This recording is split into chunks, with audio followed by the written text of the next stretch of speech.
And today we have Chris Tatham here with us from ETC to present our annual customer service survey. Welcome, Chris. Hopefully you didn't have too rainy a drive down here. No, actually, I got direct when the rain was over yesterday. Somebody for a baseball game. Very hard to hear Chris. Does anyone know how Chris Is that better? microphone? Moving it? Oh, It's probably, better. I'll squat down a little bit. Yeah, so. it's because you're And tall. is there a control here? I guess that's the one thing I noticed for, are you going to do that there? Great. Well, it's great to be here, and this was an interesting year, as we all know.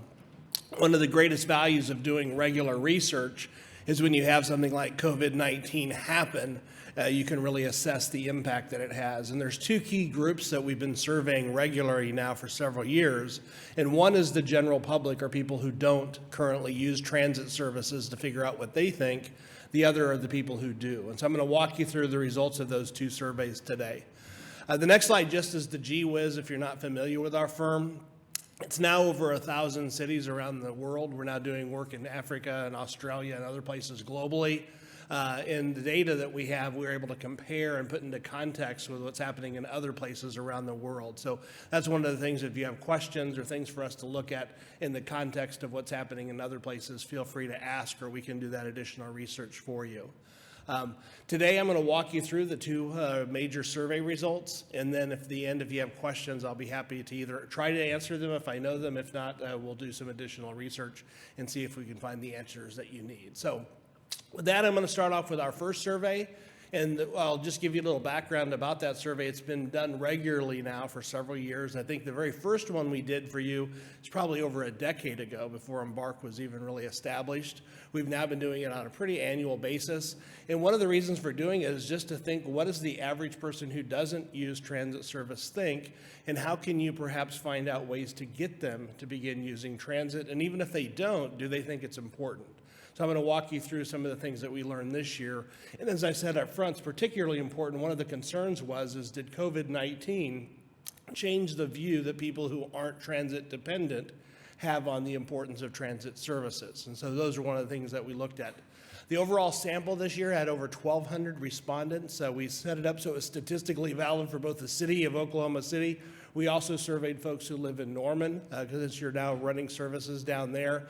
The results aren't perfect, but they have an accuracy of about plus or minus 2.7% at the 95% level of confidence. And that just means if we did the survey 100 times, we'd expect to get the same results within about 3% or less 95 times out of 100. So it's pretty good. As far as the overall findings, the first one is just the perceived priority for public transit. And again, this is of people who do not currently use the service. One of the things that we ask people is, do you feel that Embark's public transit services are valuable to the community?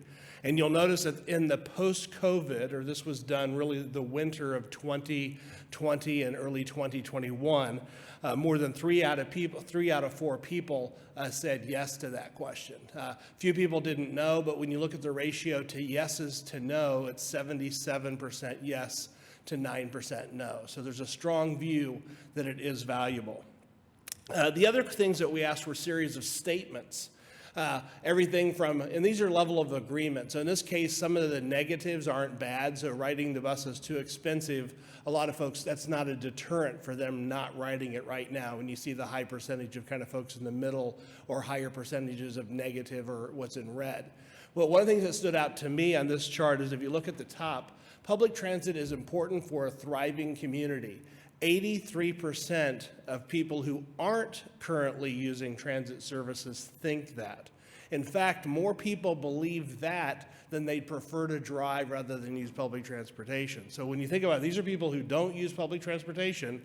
They're more likely to think that it's important to have in a thriving community than to simply drive their car and prefer to drive their car. So that says a lot about it. So at the end of the day, sometimes people want to have services because they believe they're important to have a good community, and that's clearly what we see in the survey results. There's other things on the chart, but I'm not going to go through all of them today, but if you have questions, let me know. The other thing I want to share is just the perceptions of the purpose of public transportation. You'll notice that clearly having a service that supports people who are low income, disabled, kind of your transit dependent or special populations that traditionally need it, is seen by 78% of folks as very important. Only 6% said it's not important. But what I found interesting again for Oklahoma City is people don't just see it as a social service to help people who can't get around. The number 2 thing, or second highest, is supporting economic development and access to jobs. So there's really 2 roles that people see who aren't currently riding transit as the reason to have it. It's one, to help people who probably need transportation services, but the other is the role it has in economic development and job growth. A few other things that we shared is this: the overall important, and this is the big thing that comes for you and city council folks and ultimately taxpayers, is how important is it to fund improved public transportation. 51%, or a majority, say it's very important. So it's not just a small portion, that's a very high percentage. If you add the somewhat important, you have 2 out of 3 people who think it's very important, somewhat important. Only 6% said it's not important. And again, this is among people who are not currently using transit services in the area. So again, there's a lot of support, and we're finding this information after COVID. And in a lot of markets, one of the challenges was, well, a lot of people are now working at home. Are people still going to think transit's important? Well, clearly in Oklahoma City, people continue to view it as being an important service to provide. And with that, the last couple of things that I'll share with you has to do with the perceptions of Embark. And this is really great. I know you transitioned your name and everything a few years ago, and you'll see that 3 out of 4 folks know who you are, so you have strong brand recognition. And this is, again, among people who don't use your services, so you've done a very good job marketing yourselves to the community. And also, this is the part that I think provides the most opportunity moving forward, is that people will consider using transit under the right conditions. And this, a lot of times people think, well, nobody in our community, we're just drivers, it's not our culture. But I usually ask people, have they been to Disney World? They probably have used transit services under the right condition. But when you look at the data, here's some of the things that you have to make sure that we're looking at. It isn't really a cultural phenomenon. For non-riders to use transit, the transit has to be provided at a level that's convenient. If you actually look at here, we ask the likelihood of various factors that encourage public transportation use. You'll notice that the top one, the time it takes is faster. Second is the location of stops near where they need to go. The next one is the location of stops where they live. You'll notice you go all the way down to the bottom of the list, it costs less to ride transit. So people aren't making a decision or desiring to ride transit because it's cheaper. They're making decisions to use transit because it's convenient. So as you're designing improvements, particularly if you're trying to reach certain markets in the region or new ridership, thinking about what can you do to make sure that level of service is convenient, high frequency, things like that. That's what's necessary to get people to use it, not necessarily making it a cheap alternative for people. And when we ask folks what the top issues were, you'll see those same 3 rose to the top of the list. So issues, factors related to convenience, if you want to attract people who currently aren't using it to begin using it, the convenience and the improvements in the design, frequency of service will be the key things to focus on. And I think with that, we're going to transition to our rider survey. This was a real challenge. We do surveys for probably 40 transit agencies across the country. And as you can imagine, when COVID-19 started, the necessary changes that needed to be put in place to make people just feel safe when they were using transit were extremely high.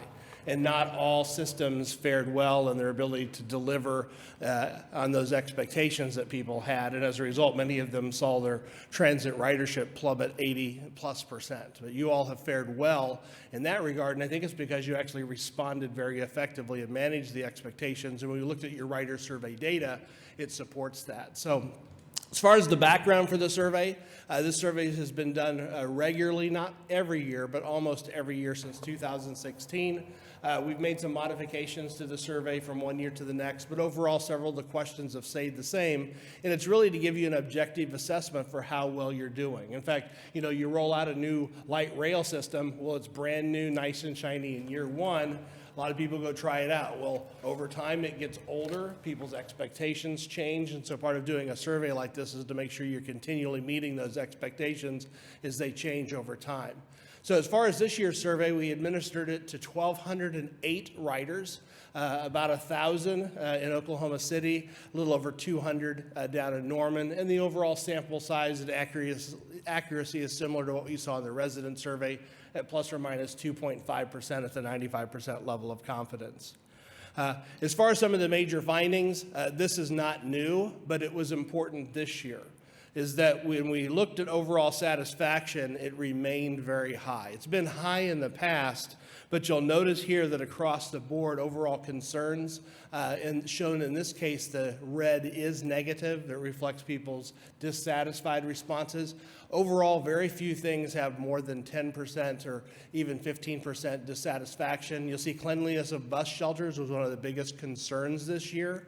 But for every person who was concerned or gave negative ratings at 18%, if you actually look to the left, you'll see that we had 64% of people giving positive ratings. So over 3.5 times people feeling good about your cleanliness of the shelters as feeling negative. And you see when it overall perceptions of safety, operations of the buses, and overall feeling of safety on board, which was particularly important, not just from a I don't want to get in a crash type of situation, but to actually feel safe was a bigger deal this year because of COVID-19. Those are actually things that you really excelled at. Other systems did not. So I think the way that you kept buses clean, the way you allowed people to feel safe, that you were making sure that they're protected from COVID-19, you did that extremely well, given that those are the two highest areas overall rated on the survey.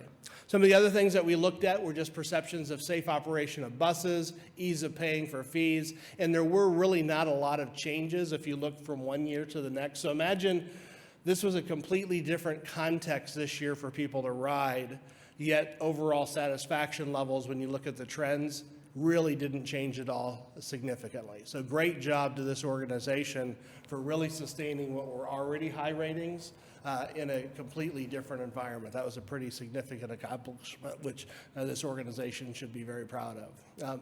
Moving on, some of the other things you can see, here's just some of the other trends. The cleanliness of bus shelters, you can see actually was the lowest area rated on the survey, but it didn't change that much from 2019. It was only a 3% decrease. So even though that's an area of high dissatisfaction, it didn't necessarily go down because of COVID-19 or the lack of your response to make people feel safe there. A couple other things that we looked at, and this is one of the challenges when you look at the non-rider survey, is remember convenience is one of the things that gets non-riders to start using the service or is most likely to attract them to become transit users. Well, one of the challenges, the way your system is designed right now, people have to take a lot of transfers. So if you go to the next chart, you'll notice we ask people, we've been asking this for a few years, how many transfers they take. And this year you'll see the number of transfers actually decreased. In other words, people going through your transit center, so you're making that better for people to get from one place to the next. But you'll notice whether they took no transfers, one transfers, 2 or 3 or more, and you're doing a better job of getting people through. And whether that was because of this year's environment, we don't know for sure, but I know that's something that you've been working on, and it would suggest that you're making it easier for people to connect from one place to another because the number of transfers required that's being reported by people has gone down significantly. We'll see if that trend continues when we do the next survey, but that really shows you've made some progress at making the system easier for people to use. As far as opportunities for improvement, you'll see on the next chart, one of the things that we look at is both the overall satisfaction rating, but then also what's important to people. And you'll see at the top of the list, buses arriving on time, frequency of service, and courtesy of drivers are the 3 things. So 2 of those 3 have to relate to really how well the system is operating and performing. And the third one, though, is I think one that you can control, which is a nice asset, is frankly your bus drivers can be good ambassadors for your system. And I think sometimes we overlook the value that people can have, but this really suggests that if your bus drivers are good ambassadors, that will help sustain, if not improve, overall satisfaction among the people who are currently driving. And a lot of times when you have the same driver on the same route, they do make relationships with those drivers, and this shows that's important. You'll notice at the bottom of the list, the cleanliness of the transit center, which for many organizations this year was one of their biggest concerns, is at the bottom of the list. And frankly, that's because satisfaction was so high, most people were not that concerned about it. You see only 2% of the people picked it as a priority. So again, shows that you really responded to some of the concerns that people had about COVID-19 and the safety and cleanliness of operations. Overall, this is just the summary slide. I know I've shared a lot this morning, but for me, the big takeaway is, number one, Transit is super important in this community. When over 50%, in this case 51%, think it's important to fund transit services, that's an incredible accomplishment. When you then add another 18%, you're looking at 2 out of 3 residents who don't use transit, thinking it's important to fund. And then when you see yourselves results that show that you've really done a great job sustaining high level of satisfaction in the midst of a year where a lot of people, frankly, were dissatisfied with public transportation services because of concerns related to safety and COVID-19, you've really done a great job of meeting those expectations. So congratulations in both of those areas. And I don't know if there's any questions, but I'd certainly be happy to answer them if there are. Chris, thanks for a great presentation. May I ask? Are there questions? Sure. Oh, thank you. Sure. First, thank you for the work. And I wish Michael Scroggins was here with our marketing, because I almost want to ask him, any idea how this level of brand saturation in such a limited amount of time? I mean, if you think about the span of the service the city, in terms of years that our city has provided transit service versus the amount of time that Embark as a brand exists, it's a small amount of time. Did you hear from our people? Where are they getting all this? You'll have to give them all the credit for it. I can just report because I've actually seen some other systems change their brand and merge, and Embark is really setting the standard in doing that. But I don't know all the details that they do, but they're doing a great job. Well, shout out to everyone who's doing that work. I just think that's incredible. And then just a comment, which is and I think this is a testament. I was just saying this to Jason and Brent yesterday, and so it's worth saying again in public, and especially so Embark staff hears it. The fact that during this global pandemic, when so much national conversations about public transit, as we were all very aware, was about maybe this is the end of public transit because people are going to be working from home, or fears about the virus. To see non-riders and riders express overwhelming support for increased funding. It wasn't just keep current levels, it was to keep going. That is, I hope y'all are as encouraged by that as I am. Sorry, I was so encouraged I hit my microphone. It's a true story. So I just wanted to ask that question and then give you that comment and just say to every single Embark staff member, just you have my heart for what you've done over this last year, and the results speak for themselves. So Trustee Cooper, I just want to make a comment about that brand recognition. Let it be Yes. heard far and wide that if you put something on the side of a bus, thousands of people will see it and recognize it. And then I think that the buses running throughout the city with the word Embark on them help. And so we want our advertisers, our potential advertisers, to hear, that's a good idea. Put stuff on the side of a bus because thousands of people see it. But also, I think that Michael's work on social media, especially during our special events and during the time of COVID, when we talked about what was happening with the system, I think that work has absolutely paid off in terms of people seeing stories about Embark that might never have paid attention to that before. Are there any other questions? Brent, Steve, Robert? No? Okay. Thank you so much for Thank your you. presentation, Chris. Jason, I assume that all the trustees, including the ones that are not here today, will have a copy of the survey results so that they can review them? Great. Thank you Yes. very much.